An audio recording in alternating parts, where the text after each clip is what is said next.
1924. Baru lagi tuan-tuan. Tak sampai 100 tahun. Iaitu jatuhnya sebuah kerajaan yang paling besar yang terakhir, namanya kerajaan Turki Osmaniyah, yang memimpin seluruh negara Islam. Waktu itu semua negara-negara Islam ini bersatu dalam seorang Amirul Mukminin, seorang. Tapi akhirnya Yahudi berjaya menjatuhkan dengan menggunakan nama orang Islam sendiri, bukan As-Sisi, namanya Mustafa Kamal Atatürk, yang menjatuhkan kerajaan Mesir, orang Arab juga. Yang menjatuhkan kerajaan Turki, orang Turki juga, tapi berasal daripada Yahudi. Sejarah berulang balik tuan-tuan. Mustafa Kamal Atatürk, ini As-Sisi, serupa lah tuan-tuan. Sejarah berulang balik. Mustafa Kamal Atatürk menggulingkan Khalifah, menggulingkan Sultan Abdul Hamid. Sama juga proses penggulingan kuasa sudah berlaku pada 1924. Tuan-tuan berasa tak hari ini tuan-tuan apa berlaku di Turki? Turki hari ini. Turki hari ini demonstrasi setiap hari yang dibawa oleh golongan sekular dengan niat menyuruh Erdogan meletakkan jawatan. Siapa yang rancang ni tuan-tuan? Sama juga tuan-tuan, Yahudi di belakang. Yang taja pemberontakan ni Yahudi juga, nak jatuhkan kerajaan Islam. Adakah Turki ni boleh kata kerajaan Islam? Turki ni tuan-tuan negara sekular total. Memakai pakaian menutup aurat adalah satu kesalahan dalam undang-undang Turki hari ini, bukan dulu. Hari ini daripada dulu lah, bukan baru dia buat. Memakai tudung adalah satu, menutup aurat satu kesalahan. Habis itu yang tutup aurat itu apa? Mereka menggunakan nama fashion untuk menutup aurat. Punya teruk undang-undang Turki yang dibuat oleh Mustafa Kamal Atatürk, nak tutup aurat pun tak boleh. Kalau tutup nak pakai tudung, pakai telekuk, atas nama fashion, bukan atas nama menutup aurat. Habis itu yang Erdogan ni buat apa tuan-tuan? Ni kena tahu tuan-tuan. Antara undang-undang yang baru dibuat yang menyebabkan orang marah, iaitu mengharamkan pengguguran janin. Iaitu halal di Turki tuan-tuan. Erdogan dia ubah undang mengharamkan pengguguran janin. Marah. Yang kedua, menghalang penjualan arak secara berleluasa dan menetapkan waktu-waktu tertentu dan tempat tertentu untuk minum arak. Itu pendemonstrasi bawa botol arak. Tak pasal ke tuan-tuan? Demonstrasi bawa botol arak tuan-tuan. Dia dalam surat khabar, dia tak tunjuk botol arak, tengok internet, bawa botol arak. Jadi tuan-tuan, nampak satu lagi kerajaan yang dipimpin oleh orang yang nak menegakkan syariat cuba untuk digulingkan. Tapi selamat lagi tuan-tuan, tapi kita tak tahu sehari dua lagi kita tak tahu. Ada campur tangan yang lebih dahsyat, keluar pula senjata api, tentera pula menggulingkan kerajaan. Wallahualam, benda itu boleh berlaku pada bila-bila masa. Negara tanah jajahan dikatakan merdeka daripada penjajah asing dengan keluarnya penjajah dan diganti dengan pemerintahan yang bersifat anak bangsa dan anak negeri, tetapi sebenarnya ditukar kepada penjajahan pemikiran dengan penerusan ideologi dan sistem warisan peninggalan penjajah asing. Bila kerajaan Turki Osmaniyah tumbang tuan-tuan, British, Belanda dan semua kuasa-kuasa besar, walaupun mereka ni tak bersatu, masing-masing punya hak, tapi mereka bersatu dengan Yahudi untuk menjatuhkan Islam. Akhirnya mereka mengagih-agihkan tanah kerajaan Islam Turki Osmaniyah dipecah-pecahkan.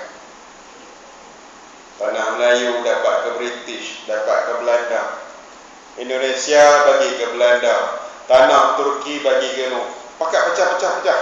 Semua negara Arab, negara bukan Arab, Timur Tengah, Timur dipecah-pecahkan sempadan negara macam yang ada hari ni lah. Akhirnya kerajaan Islam sudah hancur, sudah dijajah oleh kuasa-kuasa besar yang dimonopoli oleh Yahudi. Habis semua. Kemudian lepas tu apa yang berlaku? Lepas mereka jajah, contoh di Malaysia ni, jajah semenjak tahun bila tuan-tuan? Portugis menyerang Melaka 1511. Lama tu kan. Akhirnya kita dijajah selama lebih kurang antara 400 tahun, ikut negeri masing-masing lah, hingga ke 700 tahun. Sedangkan tanah Melayu Melaka, tanah Melayu, negara Melaka, negeri Melaka tuan-tuan, sudah lama melaksanakan undang-undang Islam, hukum kanun Melaka. British datang, Belanda datang, dia buat undang-undang, dia robohkan masjid, dibina gereja. Kata kita pakai melawat gereja tu hari ni kan, warna merah tu kan, hasil daripada untuk sebuah masjid. Pakai melawat lah budak-budak sekolah. Hebatnya Belanda kan, Portugis. Buku sejarah tak tulis tu jadi masalah. Dan akhirnya setelah dibuang semua undang-undang Islam, termasuk di Perak.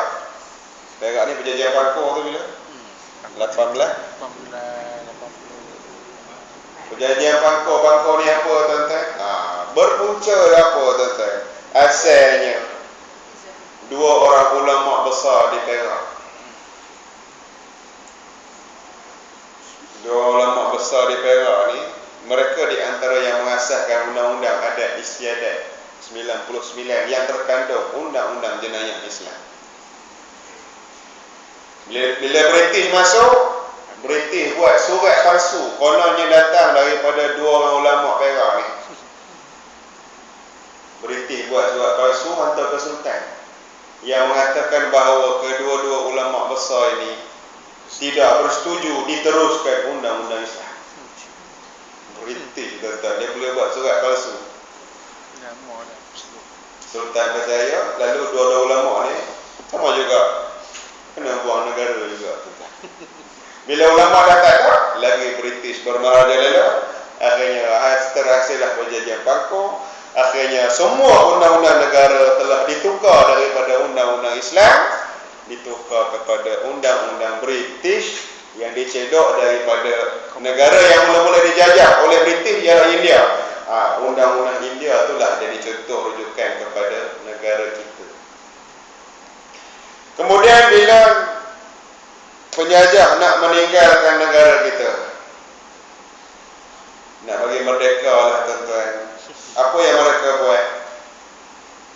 Mereka mengekalkan semua undang-undang yang sedia ada, dan kerajaan yang bakal memerintah mesti meneruskan semua ideologi, undang-undang dan pemikiran yang sudah ada dalam sesebuah negara yang mereka pernah jajah.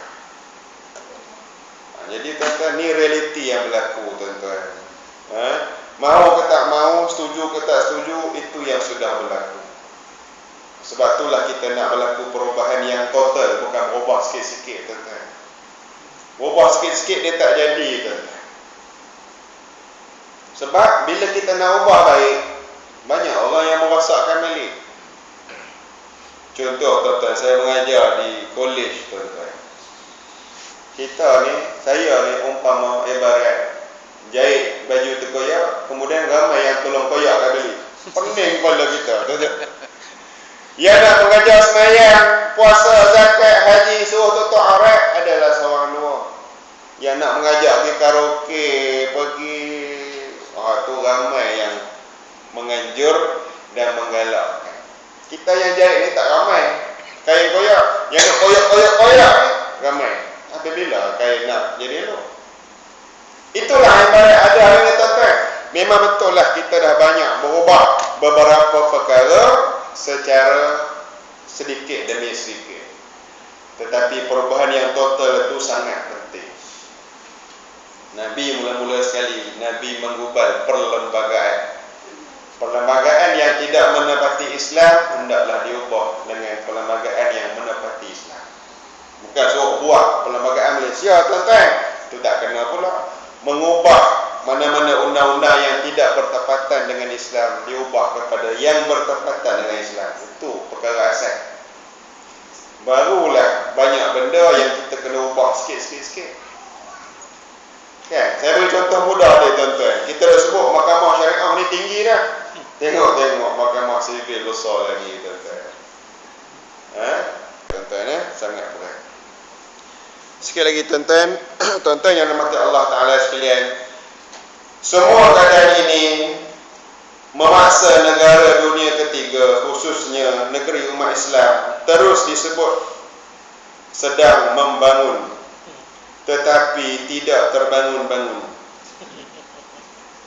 Oleh kerana belenggu penjajahan yang belum dirungkai dan terus bergantung dan berkait dengan negara yang pernah menjajah mereka dengan berbagai-bagai ikatan dan jalinan, tuan-tuan. Yang inilah yang dibuat oleh Dr. Morsi, presiden yang digulingkan. Dr. Morsi buat apa, tuan-tuan, sampai kena guling ni, tuan-tuan? Antara perkara yang dia buat ialah membanyakkan kegiatan pertanian supaya negara Mesir tidak lagi bergantung kepada pertanian Amerika Syarikat. Selama ni banyak pertanian bergantung kepada Amerika. Mesir ni banyak bergantung dengan Amerika Syarikat. Bukan Mesir ya, masuk negara kita juga lah kan. Negara kita 20% bahan yang diimport ke dalam Malaysia datang daripada Amerika Syarikat. 20% barangan import ke Malaysia adalah datang daripada Amerika Syarikat. Kalau kita buat kempen jual boykot, takkan jadi, tuan-tuan. Jadi sekejap je lah. Sebab apa? Kerana mereka masih mengikat kita penjajahan ekonomi, penjajahan budaya, penjajahan pemikiran. Kita masih berfikir cara dijajah, bukan kita fikir cara tidak dijajah. Nak buat apa pun kena rujuk polis dunia, iaitu Amerika Syarikat. Kan? Macam hari ni Turki, tuan-tuan, nak buat apa dia tak rujuk dah. Itu menjadi ancaman kepada kuasa besar. Dan hari ini mereka bersedia untuk digulingkan, nak dijatuhkan. Sebenarnya semua tu sudah dirancang. Mereka dah rancang dah, tunggu masa yang nak buat. Jadi tuan-tuan, itu semua adalah kezaliman yang berlaku, penjajahan, kezaliman. Dan kezaliman-kezaliman ini bukan benda baru, dia sudah berlaku semenjak dahulu kala, dan kezaliman ini diteruskan. Akhir sekali, tuan-tuan, marilah kita menghayati sepotong ayat Quran. Nah, insya-Allah yang lain tu kita sambung akan datang untuk buku yang lebih lengkap. Firman Allah Ta'ala dalam surah Hud, Allah Ta'ala bagi pengajaran kepada kita. Firman Allah Ta'ala, وَلَا تَرْكَنُوا إِلَى الَّذِينَ ظَلَمُوا فَتَمَسَّكُمُ النَّارُ وَمَا لَكُمْ مِنْ دُونِ اللَّهِ مِنْ أَوْلِيَاءَ ثُمَّ لَا تُنْصَرُونَ. Allah Ta'ala berfirman, dan janganlah kamu cenderung kepada orang-orang yang zalim, yang menyebabkan kamu disentuh, disambar oleh api neraka. Dan sekali-kali kamu tiada mempunyai seorang penolong pun selain daripada Allah Subhanahu wa Ta'ala, kemudian kamu tidak akan diberikan pertolongan. Allah Ta'ala bagi ingatkan kepada kita, wala tarkanu ilal ladzina zalamu fatamassakum nar. Jangan kita hidup cenderung menyokong kezaliman. Hari ni tuan-tuan, orang yang betul-betul zalim dibebas. Yang zalim ni bebas. Contoh di Mesir, tuan-tuan, yang zalim, yang tembak tu bebas. Hari ni tuan-tuan, mana kena tangkap. Yang tembak rakyat, bebas. Rakyat pula kena tangkap, kena penjara. Menuntut keadilan, menuntut dikembalikan kerajaan yang sah.